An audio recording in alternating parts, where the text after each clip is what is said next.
This podcast is a member of the Place to Be Nation family. Visit us at placetobenation.com, the only place to be in your pop culture world. DC4U.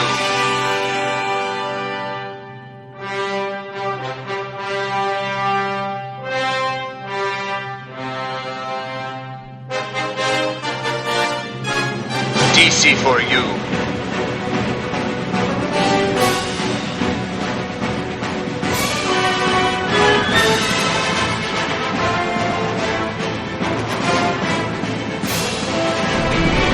DC4U.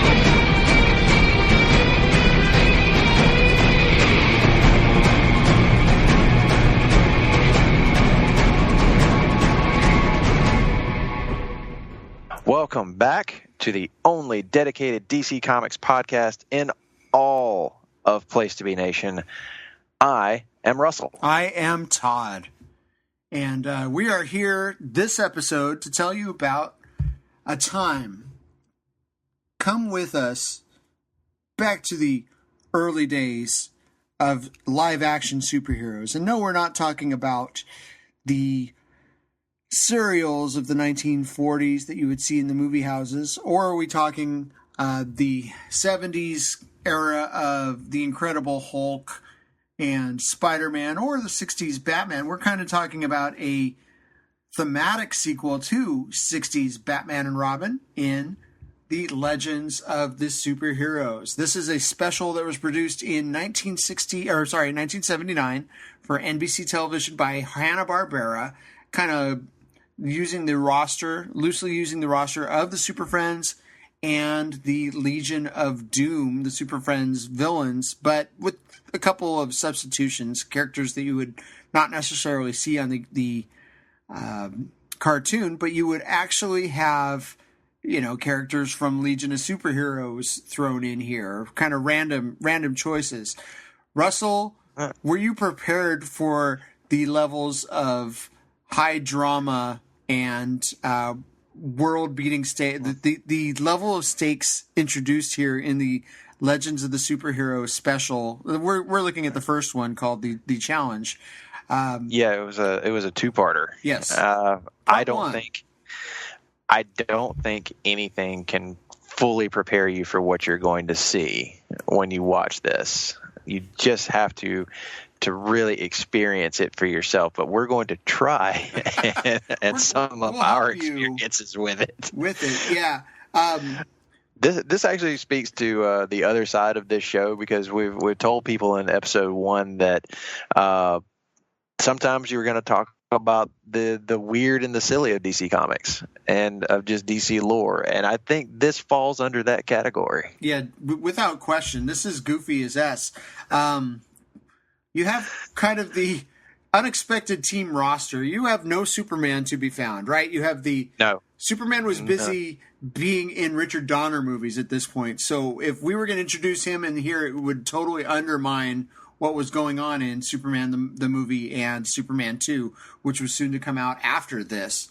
So we didn't have Superman. We have in his place Captain Marvel / Shazam, who had been on CBS television, but not played by the same actor. Most of these characters were played by kind of no-name or TV journeymen or stunt people, but you did have Burt. There we go. Adam West. Adam West as Batman, Burt Ward as Robin, and Frank Gorshin as the Riddler returning.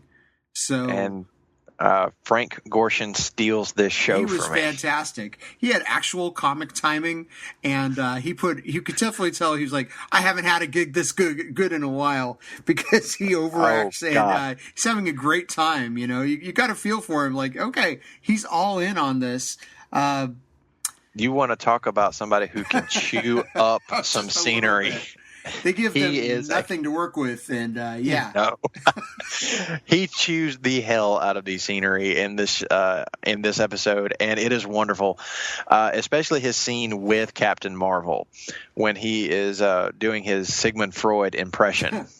Oh my God, that is something that just has to be seen to be believed. Watch that and then just prepare to laugh your ass off. It's so hilarious. Yeah. he's kind of given the rank of second. He's like the vice president of these villains. He's the second most important one. He gives them all their statuses. He assigns them to their missions, but he's not in charge. He's not the big bad. The big bad is a guy named Wardrew. Yeah, that was something that threw me a little bit, because I was like, this is not a character that I normally associate with the Legion of Doom, or not at all. Really, I'm not sure whose like villain he really is. He's a Legion of Superheroes villain. So, okay, and he's gone through a lot of changes, but they got the look dead on from what he was being presented as in the comics. A guy who was drawn by artists like Dave Cockrum and Mike Grell. Yeah. So they got the look just right, but it's incongruous because he's not supposed to be of our time. He's a wizard from the future, not of this earth. But why am I looking at this in a serious eye? It doesn't matter. It doesn't matter really at all. It's it really is like it's almost like a parody even of the 1966 Batman, which in itself feels like a parody at times. Sure. And you've got of course, Adam West and Burt Ward returning, reprising their roles as Batman and Robin, looking like they've definitely not really been prepared to play those characters ever again, especially not, maybe 10 years after that show came to an end. Certainly not in the same old shape. And I'm reasonably sure that in the intro, that ain't Burt Ward pulling off backflips. No, the backflip over and over. And you can tell the hair is longer, too. I thought that at the first, like, oh, okay, Burt. No, that's definitely not Burt Ward. But I was like, that's not him. And you only see that hair length at that intro scene, and then later, at the table at the dais, you actually see Burt. Not looking too different. He's in his 30s here as the Boy Wonder. Yeah, it's definitely not exactly superhero shape anymore. Now we talked about Frank Gorshin being great. Another character, but who looked absolutely nothing like the character that I would have recognized, was Charlie Kalis as Sinestro. Sinestro, yeah. This take on Sinestro was not something I was necessarily prepared for. It's not my Sinestro, but all the same, he threatens to steal the show a couple of times. Yeah, he's outstanding. He's really funny. Does a lot of that. It's like the kind of guy you could see, oh yeah, this guy was on, he was a B player or a character actor on sitcoms for a million years. At least it feels like that. Yeah. I looked him up after, and I was like, man, this guy's been working in the business for a long time. And how sad is it that he had to debase himself to be on this? Work is work, man. Yeah, but it was a paying gig.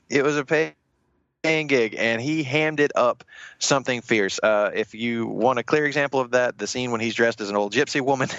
Yes, Sinestro in drag. You're not quite prepared to see Sinestro. I was not prepared. In fact, they put all of the villains in these silly costumes in disguise, to stall the heroes from, I don't know, undoing the Doomsday device. But isn't that the craziest thing about this whole plot? Dr. Sivana, played pretty brilliantly, actually, by Howard Morris, cooks up this scheme that he's got a Doomsday device, what they call the Doomsday device, and what it's going to do is count down from an hour, how convenient, to killing every living thing on the planet, except for them. Except for the bad guys. So, except for the bad guys. So, sorry, Giganta, I guess. So, and the heroes have... There's going to be only one lady left. Yeah. Uh-oh. That's right. I think Giganta can take care of herself. She doesn't take no lip off Riddler at the beginning. No, and apparently she was a gorilla. That's what her backstory was. Yeah. She was a gorilla transformed into a woman. But we'll get to her. They're going with the Silver Age take on Giganta for sure, which they're going for the Silver Age take on pretty much every one of these characters, I think. And but even sillier if you can, fathom this. But with Dr. Sivana's plan, nobody knows about it except for the villains. The heroes have no idea, but they concoct this plan that, we should tell the heroes about it and lead them on like a series of like really odd clues and quests in order to distract them. And I'm just sitting there like, does it not occur to anybody watching this or writing this that they could have just not said anything? It could have not said anything and we'd be fine. Yeah. But your plan would have gone off without a hitch. You have to have, these villains have to have these personality flaws, and the Riddler has to do. It's ridiculous and silly, and yet I have a strange affection for the whole darn thing. I do too. It's hilarious. The only part of this that makes me like cringe, even like in a not funny way, is when Hawkman is being introduced and he does his Hawkman cry or whatever that noise was. Caw-caw. I'm the Hawkman. Oh, dear God. Although you touch on a good point about the personality flaws. But one of them almost has like a real moment of clarity when Riddler is like, "This is my best work. This is my like true genius moment. But if that thing goes off, no one's going to be around to hear about it." Yeah, I guess so. Riddler almost stumbles into has to have the recognition. And Riddler almost stumbles into it. But I was like, "Yeah, you're there. You're gone. You lost it." But then he's right back to cackling again. But there's all sorts of like weird stuff that goes on in this one. But I think one other person I want to give credit to, maybe kind of an unsung character in this, is Solomon Grundy, played by Mickey Morton. You want to talk about somebody who really committed to their character. He was playing a version of Solomon Grundy that I kind of recognized. Yeah, he was kind of like something out of the Addams Family or the Munsters, the way the character was written and acted. The whole deal of him like putting on that disguise to work at a gas station. Well, and that was one of the only legitimate laughs. Everything had a laugh track, so things that they thought were funny or just natural pauses, they would put the fake canned laughter after. But when they said, they had him put his costume on, but people recognize me as Grundy. He said, "Well, put the hat on," and they act like the hat is going to change everything, and that was actually really funny to me. There are legit laughs in this, and then there are like plenty, I think, of unintentional laughs. I remember whenever Batman has gotten the news about the villains are on the loose and they're going to do this thing, so we all have to go split up. Superheroes disperse. That was great. You have the ones that can fly, seeming like take off, but you have Green Lantern there, and I'm like, okay, well, Green Lantern can fly, right? Well, no, he teleports. He just stops and he points his ring at himself, and it goes off. And the first time I watched this, I was like, "Did he just commit suicide?" Yeah, he just greened out. No, he apparated. That was a Harry Potter type thing where he just kind of. That's not how the Green Lantern ring works. We didn't get the oath. Although this has got to be Go ahead. You do get the oath. You get the original version of the oath when he takes on Sinestro. And you get one of the most hilarious things I've ever seen whenever he blasts Sinestro with his power ring, and you can see the cord pull the actor backwards so hard that he flips, like he does like a couple of backflips into a tree. Well, and this is the kind of thing that was shot on videotape back then. It's actually held up pretty well. So if you're watching on the app, which you probably should watch on the app if you have it, it's probably on YouTube as well, or excerpts on YouTube. But the video quality in the app is ridiculously clear for something that's over 40 years old. It really is. It's amazing that this held up. This is one of those hidden gems, I think, on the DC Universe app that it was one of the very first things they put up. Yep. I'd never even heard of it. And as I'm watching this, I'm like, this is comedic gold. You just have to sit here and watch this. Now, it is the late 70s, so the female characters don't really get all that much to do. They just kind of show up, say their lines, and we move on. So you've got Black Canary, you've got Huntress, and you've got, as we previously mentioned, Giganta, but they don't really do anything all that much. And that's, I guess that's, a testament to where we were at the time. Although the weird Black Canary cry power, this kind of tripped me out. So yeah, the way I'll give them that one. Like master of all sonic frequencies, the way they introduced the character. The special effects are what they are. I'm just gonna say they did the best they could with what they had. They probably didn't have a ton of money to put this on, even though this was aired in prime time in 1979 on NBC, I believe. And pretty amazing that this showed up, taking up 1 hour of time. Never rerun, as I understand. Just kind of that's unfortunate. Well, yeah, I mean, it's the kind of thing that could have been syndicated and let the legend grow. I mean, you get your characters out there, but when video DVDs came out and Warner Archives started offering this about 5 years ago, people finally got a chance to see it and go, okay, my memory is not on crack. This was a thing that really happened. Yes, this actually exists. This is a real thing. And now I've talked about some of my favorite moments of the funniest stuff that I was enjoying. What stuck out to you? Was there something in there that just had you cackling? Well, as retired man myself, as a person who is retired man, I have to say that was kind of funny. It was kind of unexpected because the way I remembered it, that was part of the roast. But that's somebody else we'll talk about when we see the roast, which is the second episode. But retired man, who is kind of a original character named the Scarlet Cyclone. Gee, I wonder what name they're playing off of there. Yeah. I don't know. I think Red. Yeah, Red Tornado. It made me think that maybe that tornadic effect they created for the Flash was actually for Red Tornado. But then they discovered that they would actually have to build a robotic suit that someone could walk around in, and figured, we don't want to put in that much effort. So what do we do with this effect? Oh, we can get a Flash costume pretty easy.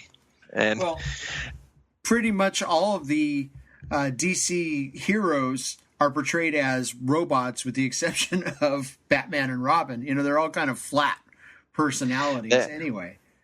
They really are. There's not much to any of them. And I mean, speaking of characters who have absolutely nothing to do, the Flash, he does nothing in this entire series, or in this entire episode. But I will give Jeff Altman, who played Weather Wizard, a little bit of credit whenever he puts on the used car salesman shtick with the Volkswagens.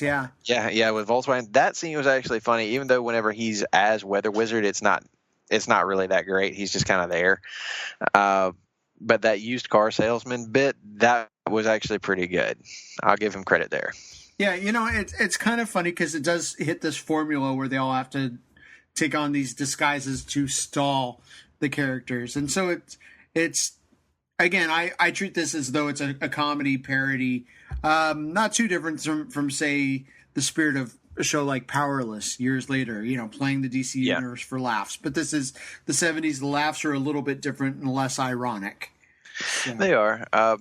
But as that piece of media, what do you think? I know you said you didn't actually see this when it aired. No, it was, something I heard about a few years later, and then saw some clips when YouTube became a thing, and then was I'm just happy that it exists on DC Universe. I said it right. He got it right, ladies. Let the record show it didn't take long. Now, what did you think? What do you think 7-year-old Todd would have thought of this? This is the coolest thing I've ever seen. Well, I don't know. It's a good question because I was all about, characters like Green Lantern and Flash when they would make special appearances on Super Friends. But there's no Aquaman. There's no Wonder Woman. There's, with the exception of Batman and Robin, there's none of my core Super Friends heroes to get into. But I probably still would have been very excited about it as a 7-year-old. I don't think I was yet cynical comic book guy at that point. So I probably would have liked both of these and enjoyed the humorous aspects of it. I wasn't quite ready for the '89 Batman and the seriousness of DC. Although Wonder Woman and Superman were both played very straight at the time. Yeah. This is something that I think as a kid, I probably would have been right. I would have been like just hyped for this because I remember as a kid when I was introduced to that Batman 66 show, of course, in syndication, I absolutely loved it. And as 6-7-year-old me would have said, man, this is high drama. This is some crazy stuff. I got to keep watching this. I'm very invested in this story and these characters. But I think I appreciate this a little bit more watching it as an adult because it's pretty clear that most of these actors are just having a ball. Yeah. Yeah. Gorshin and Charlie Callis and, Adam West is a guy who said he regretted doing this show later in time, just said it was too cheaply done. But you know what? He's pretty consistent with his performance compared to Batman. I was going to say he felt like it was like he picked it up, like he had never left.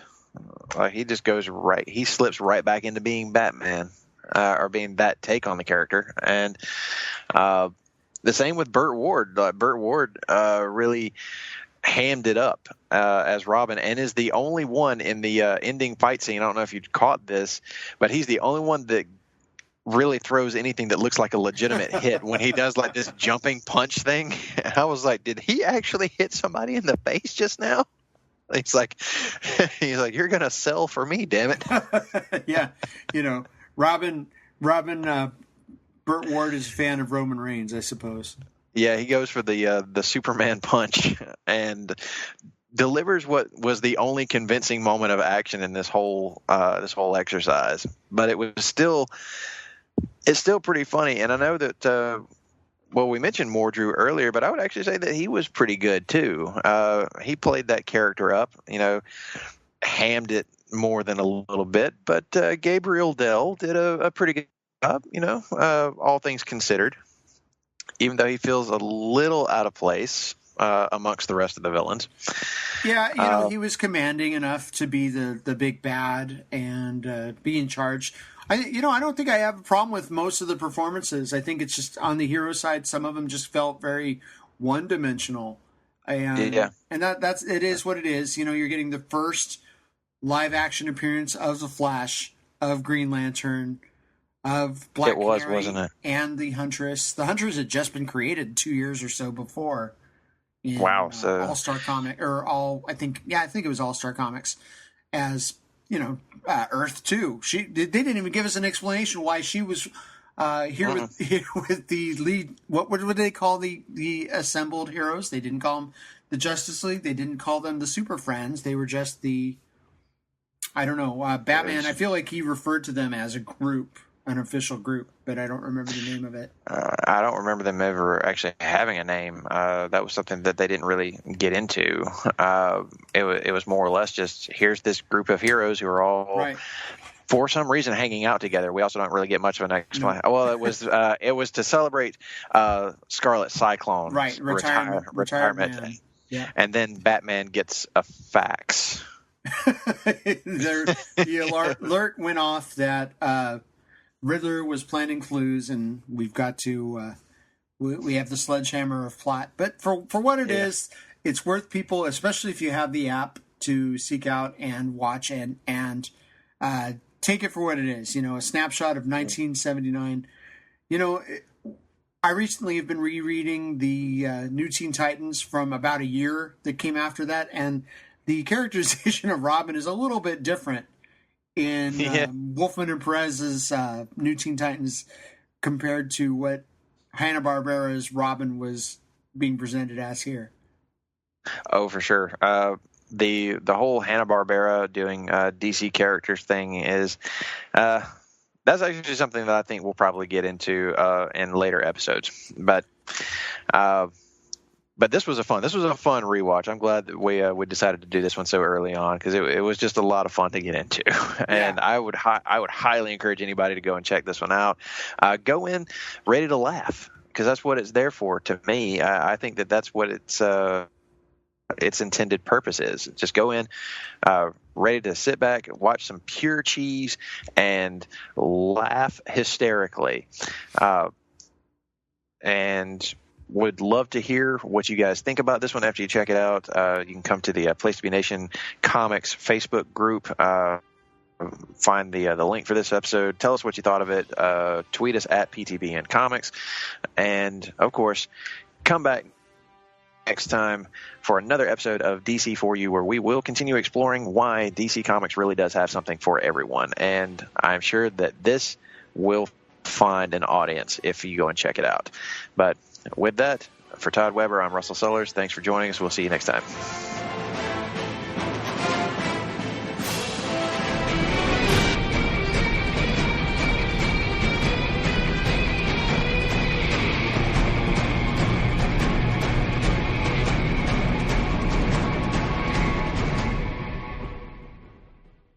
DC4U. Hey folks, thanks again for listening to another episode of DC4U. But before you leave, I got to tell you about some of the other really great shows happening here at Place to Be Nation. Over on the PTBN Pop feed, we've got the newest episode of Marvel Age, where I, along with the rest of the Sarcastic Four, dive into 1971 with the first of 3 parts. Oh my, covering that year. And the 8th episode of Laugh In Theater, Andy has welcomed on hard-traveling fanboy Greg Phillips to watch one of the funniest movies of all time, Austin Powers' International Man of Mystery. Speaking of the hard-traveling fanboys, they continue X-Men month, if you will, with a review of the newest X film, Dark Phoenix. Did they say love it as much as the critics? And Jennifer Smith is back with a new episode of Freak Out Drive-In as she welcomes returning guest Scott Criscolo to watch that 2016 clown horror movie. No, not it, Terrifier. And on a new episode of the NBA team, Adam Murray and Andrew Reich are here to reflect on what has been quite the last week in NBA land. And on a brand new PTBN Pop special, Andy Atherton, Scott Criscolo, Jay Arsenio D'Amato, and Todd Weber get together to discuss PTBN's greatest song of the 80s tournament, which, as you have heard by now, is rebooting on June 23rd. There will be 6 polls a day posted for round 1. You can get in on the action on Facebook by searching PTBN's greatest song of the 80s tournament and liking the page.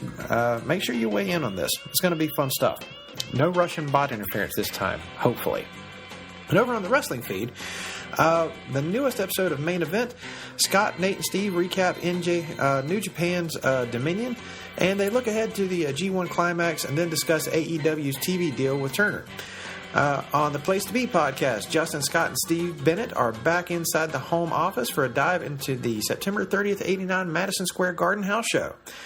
And after a 6-month hiatus, Steve Bennett and Peter Winson reunite to discuss their 10 favorite single-season sports teams of all time on the Adams Division podcast. And in the 9th episode of Row 1, Seat 1, Ben welcomes Action Wrestling champion AC Mack to the podcast. And on PlaceToBeNation.com, PTBN's tribute to 1994 kicks off with a commentary on the Best Picture nominees for the 66th Academy Awards and continues with a piece on the 94 World Cup. So, make sure you also check out our social media pages and message board at www.bigelow34.proboards.com for information on joining our GWWE pay-per-view and TV match ever, the best pay-per-view and TV matches ever project. Get in on the conversation today and start researching your list. And thanks again for listening to DC4U. We will see you again next week. Promotional consideration paid for by the following. Place to Be Nation's JT Rosero and Chad Campbell here. We want to let you know that we have over 24 podcasts available on iTunes, Stitcher, Google Play, and PlaceToBeNation.com. We now offer them to you on 2 great feeds. On the Place to Be Nation Wrestling feed, we dive into topics running the gamut from today's WWE to the glory days of yesteryear and the ins and outs of the territory days. In addition to our full-length shows, we also deliver to you special pod blasts on topics old and new. The Place to Be Nation Pop feed is a veritable treasure trove of great content. Offer tremendous shows covering the land of movies, television, life, comics, and sports, brought to you by the most knowledgeable and insightful folks in the podcast world. You can find all these great shows, plus archives of our past podcasts from over the past 8 years as well by subscribing to both feeds on iTunes. And while you're there, be sure to rate and leave feedback as well. All of these shows, plus others, available on PlaceToBeNation.com, where we cover pro wrestling, sports, movies, comics, plus in-depth search projects, and much more. Be sure to support our site by using www.PlaceToBeNation.com/Amazon when doing your online shopping. We want to thank our friends at Boneheads Wing Bar, ProWrestlingOnly.com, and TheHistoryOfWrestling.com as well. Be sure to follow us on Facebook, Twitter, Instagram, and Tumblr. PlaceToBeNation.com, the only place to be in your pop